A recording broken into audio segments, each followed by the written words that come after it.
கடந்த 2022ஆம் ஆண்டு நவம்பரில் தேர்தல் ஆணையராக அருண் கோயல் நியமிக்கப்பட்ட சமயத்தில் உச்சநீதிமன்றம் அதிருப்தி தெரிவித்தது. IAS பதவியில் இருந்து அருண் கோயல் விருப்ப ஓய்வு பெற்ற அடுத்த நாளே அவர் மத்திய அரசால் தேர்தல் ஆணையராக நியமிக்கப்பட்டதுதான் அதற்கு காரணமாக இருந்தது.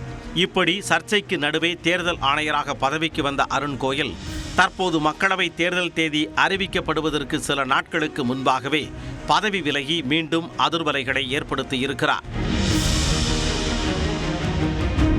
உடல்நிலையை காரணம் காட்டி அருண் கோயல் தனது பதவியை ராஜினாமா செய்திருப்பதாக சொன்னாலும் உண்மையில் அவர் நல்ல உடல் தகுதியுடன் தான் இருப்பதாக தேர்தல் ஆணைய வட்டார தகவல்கள் தெரிவிக்கின்றன. மேற்கு வங்கத்தில் நடந்த தேர்தல் ஆலோசனை கூட்டத்தில் எத்தனை கட்டமாக தேர்தல் நடத்த வேண்டும் என்பது தொடர்பாக தலைமை தேர்தல் ஆணையருடன் அருண் கோயலுக்கு கருத்து வேறுபாடு ஏற்பட்டதாக கூறப்படுகிறது. அதன் தொடர்ச்சியாக ஆலோசனை கூட்டத்தில் இருந்து பாதியிலேயே அருண் கோயல் வெளியேறிவிட்டார். இது தொடர்பாக அன்றைய செய்தியாளர் சந்திப்பில் பேசிய தலைமை தேர்தல் ஆணையர் ராஜீவ்குமார் உடல்நலக் குறைவு காரணமாக அருண் கோயல் அவசரமாக சென்று விட்டதாக தெரிவித்திருந்தார். கடந்த 7ஆம் தேதி மக்களவை தேர்தல் தொடர்பான ஆலோசனை கூட்டத்தில் தலைமை தேர்தல் ஆணையருடன் பங்கேற்றார். எனினும் கடந்த 8ஆம் தேதி மத்திய உள்துறை செயலாளருடனான தேர்தல் ஆலோசனை கூட்டத்தில் அருண் கோயல் பங்கேற்கவில்லை. அன்றைய தினமே தனது பதவி விலகல் கடிதத்தையும் குடியரசுத் தலைவருக்கு அருண் கோயல் அனுப்பிவிட்டார். தற்போது வரை எந்த காரணத்திற்காக தலைமை தேர்தல் ஆணையருடன் அருண் கோயலுக்கு கருத்து வேறுபாடு ஏற்பட்டது என தெளிவான தகவல்கள் வெளியாகவில்லை.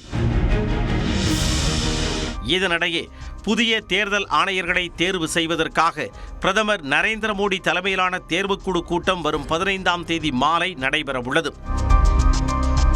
நாடாளுமன்ற தேர்தல் தேதி அடுத்த வாரம் அறிவிக்கப்படும் என்று எதிர்பார்க்கப்படும் நிலையில் தேர்தல் ஆணையர் அருண் கோயல் தனது பதவியை திடீரென வெள்ளிக்கிழமை ராஜினாமா செய்தார்.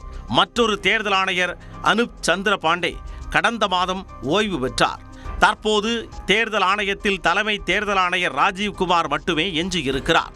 முக்கியத்துவம் வாய்ந்த நாடாளுமன்ற தேர்தல் தேதி குறித்து அவர் மட்டுமே முடிவெடுப்பாரா என்று எதிர்க்கட்சிகள் கேள்வி எழுப்பி வருகின்றன.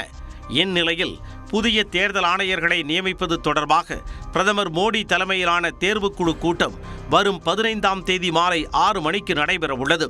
தலைமை தேர்தல் ஆணையர் மற்றும் தேர்தல் ஆணையர்களை நியமிப்பதற்கு உச்சநீதிமன்ற தலைமை நீதிபதியை விலக்கி வைத்துவிட்டு அவருக்கு பதிலாக மத்திய அமைச்சரை இடம்பெறச் செய்யும் வகையிலான சட்ட திருத்த மசோதா நாடாளுமன்றத்தில் கடந்த டிசம்பர் மாதம் நிறைவேற்றப்பட்டது. இந்த சட்டம் அமலுக்கு வந்த பிறகு முதல் முறையாக பிரதமர் மோடி தலைமையில் நடைபெறும் இந்த கூட்டத்தில் மத்திய அமைச்சரும் மக்களவை காங்கிரஸ் தலைவர் ஆதிர் ரஞ்சன் சௌத்ரியும் கலந்து கொள்கின்றனர். புதிய தேர்தல் ஆணையரை நியமிக்க மத்திய சட்ட அமைச்சர் தலைமையிலான உயர்மட்ட கமிட்டி 5 பேரை தேர்வு செய்து அதனை அரசுக்கு பரிந்துரைக்கும். அந்த 5 பேரில் ஒருவரை பிரதமர் தலைமையிலான குழு தேர்வு செய்யும். அந்த வகையில் காலியாக உள்ள 2 தேர்தல் ஆணையர் பதவிக்கு தகுதியான 2வரை பிரதமர் தலைமையிலான குழு வரும் 15ஆம் தேதி மாலை தேர்வு செய்ய உள்ளது. அதன் பின்னர் குடியரசுத் தலைவர் ஒப்புதலுக்கு பிறகு தேர்தல் ஆணையர்கள் பொறுப்பேற்பார்கள்.